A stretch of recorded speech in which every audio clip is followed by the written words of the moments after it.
Iya, welcome guys to this nutrition therapy series Real People, Real Problem. Jadi hari ini highlightnya bukan di Coach David, tapi ke narasumber Mam Pamela ya. Jadi ini saya lihat soalnya banyak nih yang request case-case ini lumayan sering terjadi dan kadang orang-orang yang nggak paham untuk topik ini biasanya treatmentnya begitu salah, tambah parah dan mengganggu orang-orang sekitar ya. Jadi hari ini kita bahas topiknya ini pengalaman hidup tanpa dimodif-modif apa adanya dari Mam Pamela tentang GERD ya. Mungkin Mam Pem bisa cerita dulu gitu, dulu keluhannya sejauh apa sih gitu? Awalnya itu ya emang dari cara makannya salah ya, karena saya sweet tooth ya seperti orang bilang kalau di milenial. Emang suka makan kue, pokoknya makan snack itu jauh lebih penting dibanding makan karbo ya, makan karbo, protein dan sebagainya gitu. Awalnya itu udah sempet awalnya tuh dari mah ya, awalnya cuma perih-perih doang gitu. Terus kalau parah ya mindset paling gitu ya. Ya udah minum obat sembuh gitu. Terus ya karena nggak sadar itu sebagai sesuatu yang harus di apa harus ubah eh, cara makan segala macam gitu ya, jadi nggak sadar juga, ya udah tetap aja jalan seperti itu lagi gitu. Nggak suka kalau ada sayur tuh suami saya paling sering bilang ya selalu disingkir-singkirin kasih dia gitu. Jadi sayur itu dan buah yang nggak penting, yang penting makan gitu. Nah, awalnya itu sih Kan kena itu mah ya. ya, yang penting makanan itu ya bikin happy aja gitu. Yang penting makan apa yang saya suka. Ya turning point-nya itu zaman boba ya, zaman ada bobati. Itu seminggu bisa Hmm. 2 kali kayaknya ya. Seminggu 2 kali sambil nunggu anak gitu, terus minum gitu ya. Terus habis minum bobati, akhirnya ikut-ikutan minum kopi gitu, ikutin suami kan, aduh harum banget sih kopi itu gitu kan ya.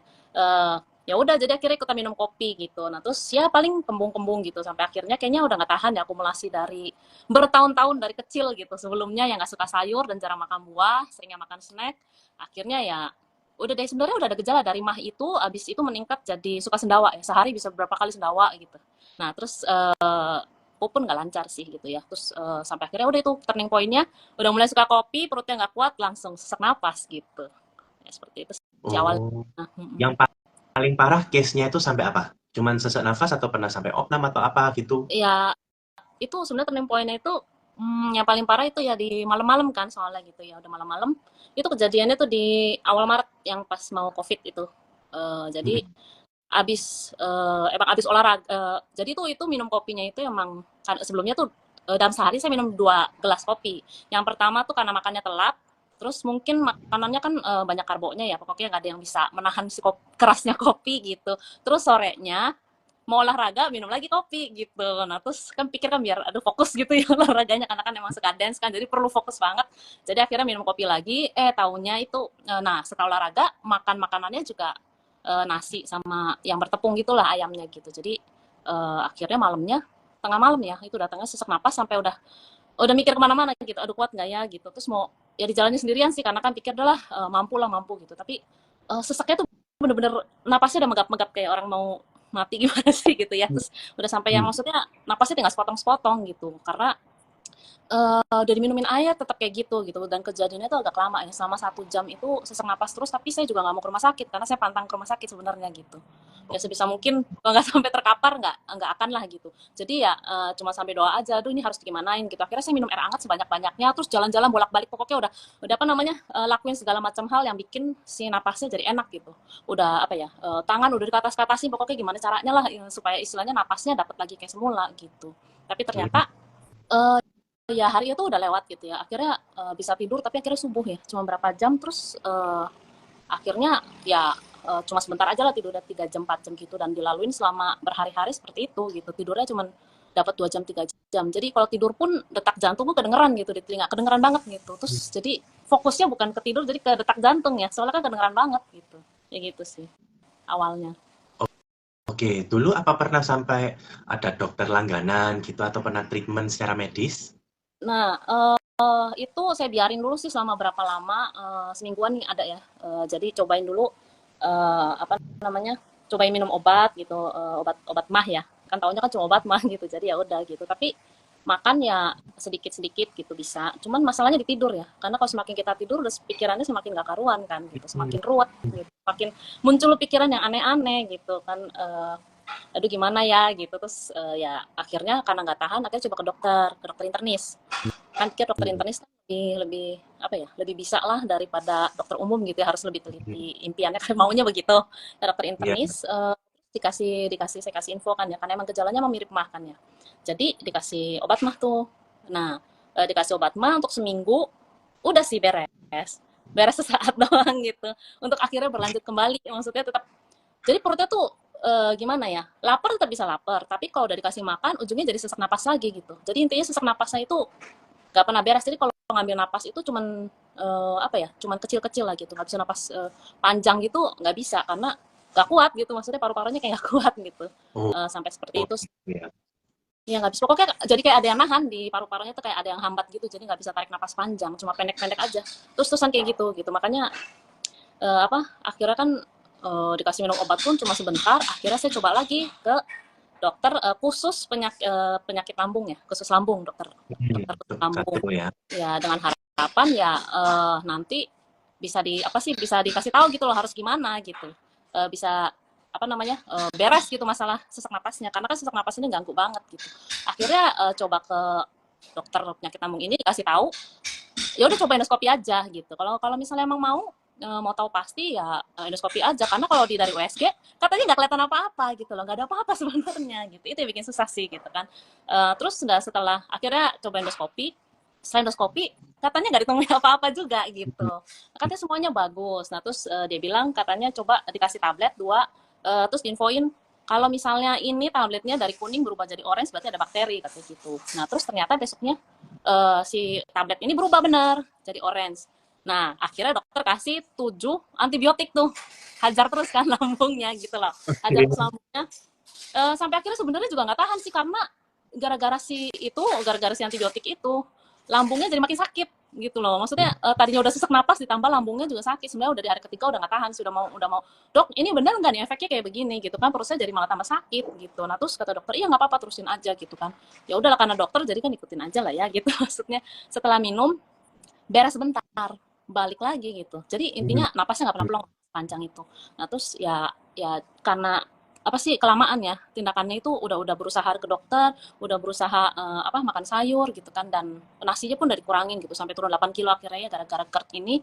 Nah terus tapi nggak ada perubahan juga. Nah terus karena berakumulasi gitu kayaknya traumanya udah dapet jadinya gitu loh. Jadi tiap malam udah mikir maksudnya aduh ini kayak gini caranya gimana ya, maksudnya anak-anak masih kecil gitu kan, aduh bisa lewat nggak ya hari ini, kadang-kadang gitu, maksudnya karena akumulasinya terlalu panjang gitu, tidurnya cuma bisa 3 jam 4 jam, dan setiap kali tidur kedengeran detak jantung gitu, udah ya jadi akumulasi tidurnya nggak bagus, mentalnya jadi lama-kelamaan kena gitu. Terus bisa lewatin hari ini nggak ya gitu, terus bisa bisa makan enak lagi nggak ya, masih ada harapan untuk hidup lama nggak ya, bisa traveling nggak gitu loh, maksudnya udah kayak makin lama kayak makin pudar gitu harapan untuk itunya gitu. Jadi ya jadi cuma bisa bersyukur, aduh hari ini masih masih apa masih bisa hidup gitu, tapi walaupun napasnya pendek-pendek ya udahlah gitu. Terus sampai akhirnya ya itu ketemu teman gitu kan, ya itu pentingnya komunitas ya.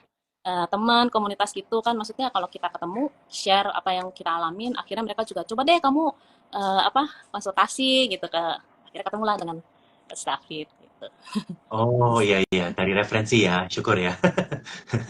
Ya gitulah, Ya, sebelumnya harapannya udah apa namanya, karena ngerasa ke dokter yang ngerti penyakit lambung aja udah nggak bisa, mau gimana lagi gitu loh. Jadi mungkin emang harus begini aja jalaninnya gitu. Jadi udah coba juga sih lihat-lihat yang apa pengalaman yang GERD gitu segala macam ya, banyak juga yang masih berjuang gitu kan. Jadi ya bingung juga, terus kayaknya nggak ada saran yang cocok gitu. Ya, sampai akhirnya iya ketemu iya. sama Thank you, thank you. Jadi ya gitu ya, kalau mau berjuang dengan GERD, jangan kelamaan, stres. Nanti lama-lama mental health, anak sama suami jadi korban. ya, Ya, ya betul. jadi Sempat konflik juga teman-teman ya. sih. Mm-mm. Sempat konflik juga Kenapa? sama suami. Sempat konflik juga sama suami kan, karena maksudnya ya GERD itu udah kayak di dunia sendiri ya. Jadi nggak butuh orang-orang yang buat ngejudge gitu. Maksudnya ya apa sih, jangan jangan banyak pikiran, jangan banyak ini banyak itu gitu loh. Tapi rasanya enggak kok, enggak gitu. Ya karena pikiran aja kali enggak gitu kan. Terus jadi seolah-olah apa ya, jadi cuma kayak buat pressure doang, tapi buat ngerangkak keluarnya ini gimana caranya gitu loh, itu yang susah Kasih jadinya gitu. solusi ya. Jadi masukan buat teman-teman ya, kalau ada teman yang pejuang GERD, tolong jangan dikasih kebanyakan masukan. langsung action aja solusi. Cuman memang biasa untuk pejuang GERD itu yaitu begitu dia broadcast mau cari solusi, kadang tuh ini untungnya cuman konsultasi ke Coach David ya, belum sampai ditawarin orang-orang produk A, B, C, D, E ya. Jadi ini masih untungnya masih murni gitu. Kalau klien saya yang lain-lain tuh bisa sampai ya coba produk ini setelah berapa tahun akhirnya baru ke saya. Gitu. Kenapa saya jadi panggilan terakhir? Ya, sedihnya. Itu ya. Jadi oke, setelah rekomendasi sama saya, kan saya sempat modifikasi beberapa lifestyle sama meresepkan kalau Coach David kan resepnya lebih ke vitamin atau herbal ya. Dan just info guys, untuk series ini kita nggak akan bahas merek ataupun produk ya, karena ini pure untuk sharing aja, oke? Jadi kalau kelepasan tidak intentional, tapi kita nggak akan bahas apapun, termasuk dokter ABC, oke? Nah, saat ketemu sama Coach David, akhirnya saya sarankan apa? Ya itu ya untuk minum vitamin yang seperti yang mengandung kalsium, magnesium, B kompleks gitu. Yang ada vitamin D-nya, juga olahraga sih. Itu yang paling penting sih. Karena olahraga yang apa? Olahraga yang David sarankan itu adalah yang benar-benar maksudnya fokus ke perutnya gitu kan ya, ke lambungnya gitu. Jadi lambungnya pun dikasih kerja gitu kan dengan olahraga itu gitu. Jadi sampai sekarang pun kalau lagi kembung itu masih diterapkan sih gitu ya. Jadi emang olahraganya emang karena fokus ke perut jadi ngebantu banget gitu. Meskipun awalnya apa sih olahraganya gini ya kayak gini doang gitu loh maksudnya ya simpel kan gitu olahraganya cuman kayak lari-lari di tempat gitu terus ya akhirnya sih ya pokoknya di situ menemukan harapan ya jadi maksudnya istilahnya dari konsultasi sama David itu menemukan harapan oh berarti masih ada kemungkinan masih bisa makan enak lagi gitu ada kemungkinan masih bisa traveling lagi gitu karena jujur aja selama beberapa bulan itu ditambah covid itu kan jadi berat juga jalaninnya gitu kan terus dengan adanya apa GERD itu kan jadi bikin mikir juga kalau misalnya traveling seminggu di luar negeri kalau misalnya GERD-nya kambuh siapa yang mau nolong gitu nih kalau malam-malam nggak bisa bahasanya gitu kalau udah kepikir gitu masih mungkin ya buat traveling itu jadi kayak impiannya itu berasa terkubur tapi ketika ketemu David jadi oh masih ada harapan buat itu masih bisa diusahain gitu jadi ya bersyukur banget sih maksudnya Tuhan kasih jalan buat apa namanya kembali pulih gitu ya perjuangannya sebentar sih nggak sebentar gitu ya. Perjuangannya berapa lama tuh selagi saya program? Sekitar 3 bulan udah mulai ini ya, udah mulai lebih baik gitu. Udah mulai apa? Akhirnya napasnya udah mulai lega, udah bisa ngerasain tuh saya kayak gitu kalau apa ya, dengan ditambah olahraga itu jadi lebih lebih enak sih gitu. Udah bisa tidurnya lebih nyenyak gitu. Lebih ke arah itu sih. Tidurnya nyenyak. Itu yang paling tidurnya nyenyak. 3 bulan ya. Just info ya, 3 bulan itu termasuk cepat untuk orang yang masalah lambung sudah bertahun-tahun dari kecil. Just info. Biasa itu rata-rata 6 bulan, bahkan ada yang sampai 2-3 tahun baru selesai. Just info. Terus untuk teman-teman supaya tahu ya, biasa kalau misalnya GERD itu kan karena klepnya lambungnya tidak bisa tertutup dengan optimal sehingga asam lambungnya itu naik ke atas dan itu bisa bikin sesak nafas atau dadanya panas, mulai panic attack karena itu keseringan terjadi dan tidak ada solusi. Dan kalau itu ekstrim lama-lama memang mental health-nya jadi keganggu, akhirnya jadi paranoid dan hubungan sama orang-orang terdekat juga terganggu. Nah, biasanya untuk orang yang kena asam lambung dan GERD itu tolong jangan diet ya. Terus makan itu paling tidak 3 atau 4 jam sekali. Itu kalau memang sudah parah banget ya. Terus jangan suka camil-camil gula-gula sintetis atau snack-snack sintetis ya. Karena konsumsi hal seperti itu justru akan memperparah kondisi tubuh. Jadi kalau misalnya teman-teman ditawarkan produk-produk kesehatan yang mengandung gula sintetis atau yang mengandung lemak berlebih atau hal-hal seperti itu hati-hati ya guys. Jadi yang saya resepkan untuk Mam Pamela ini khusus untuk case-nya. Meskipun sama GERD-nya, belum tentu resepnya sama ya. Oke, jadi ada beberapa suplemen yang Anda nggak boleh konsumsi, yaitu suplemen yang mengandung gula sintetis, apalagi yang tinggi banget. Terus suplemen yang sifatnya soft gel atau isinya itu essential oil, yang minyak-minyak. Karena itu tinggi dengan fat. Jadi omega 3 sebagus apapun, primrose sebagus apapun, CLA sebagus apapun, itu akan membuat Anda tambah mual. Ya, just info. Jadi kalau misalnya nasibnya Anda, ya banyak orang yang care terus kasih-kasih vitamin. Nah, itu tolong difilter ya. Tuh, soalnya nanti case-nya Pamela kan ini untungnya dia saya kasih vitamin dikit gitu, dia sudah membaik, belum sempat terkontaminasi dengan vitamin-vitamin stok lain. Ya. Nah, untuk olahraganya, olahraga perut itu juga saya modif untuk Pamela ya guys, just info. Bukan olahraga yang mesti sit up, crunch kayak gitu buat lambung, bukan ya. Jadi saya kasih olahraga yang tidak langsung ke perut, tapi berhubungan dengan perut. Jadi saya kuatkan core, tapi tanpa langsung handle ke core-nya itu langsung. Jadi ke otot-otot yang berhubungan. Ya. Dan juga orang yang GERD itu olahraganya tidak boleh yang sampai terlalu capek hingga nyaris ketemu Tuhan. Ya, karena semakin dia stres, itu justru semakin parah. Jadi guys, kalau Anda personal trainer atau instructor atau coach ya, tolong perhatikan kalau pasien Anda, member Anda ini ada GERD. Oke? Terus juga setelah makan, itu jangan langsung tidur karena itu bahaya, apalagi GERD. Pasti Nah, sana ya. betul. Ya. Nah, jadi ini untuk Mam Pamela ini lumayan nih, cuma 3 bulan dia sudah membaik. Nah, sekarang kira-kira untuk maintain-nya ngapain aja nih setelah lepas dari programnya saya? Iya, itu sebenarnya juga vitamin itu juga nggak akan ngebantu kalau cara hidupnya nggak sehat ya. Jadi emang karena dari proses itu tuh memang apa perubahan makan tuh signifikan ya. Jadi saya benar-benar nggak makan yang tepung sama sekali gitu dulu.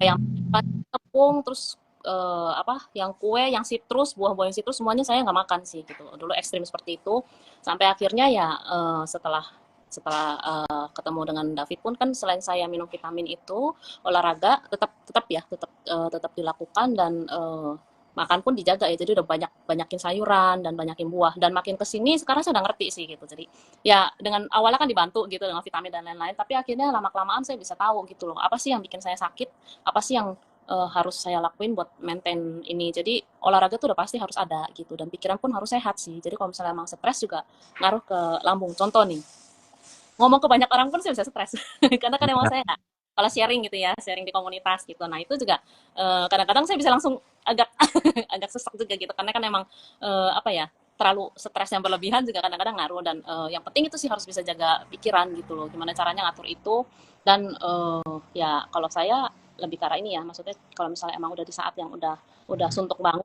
cari alam ya maksudnya kalau ngelihat alam itu kayak enggak usah jauh-jauh kayak kesentul gitu juga kan bagus sih alamnya dan itu bikin jadi rileks ke badan dan ke pikiran juga ngeliat yang hijau-hijau gitu kan ya selain hikingnya kan bagus untuk olahraga tapi juga bagus untuk pikiran juga gitu untuk jadi lebih rileks nah terus tetap makannya juga di maintain sih harus ada buah dan sayur sekarang saya udah berpikir nasi itu jadi udah nggak terlalu penting sih gitu jadi nasi sedikit pun udah cukup asal si protein dan si buah dan sayurnya saya perbanyak gitu itu sih nah tapi tapi sampai sekarang pun yang saya sadarin adalah daging merah itu ini sih agak jahat ya.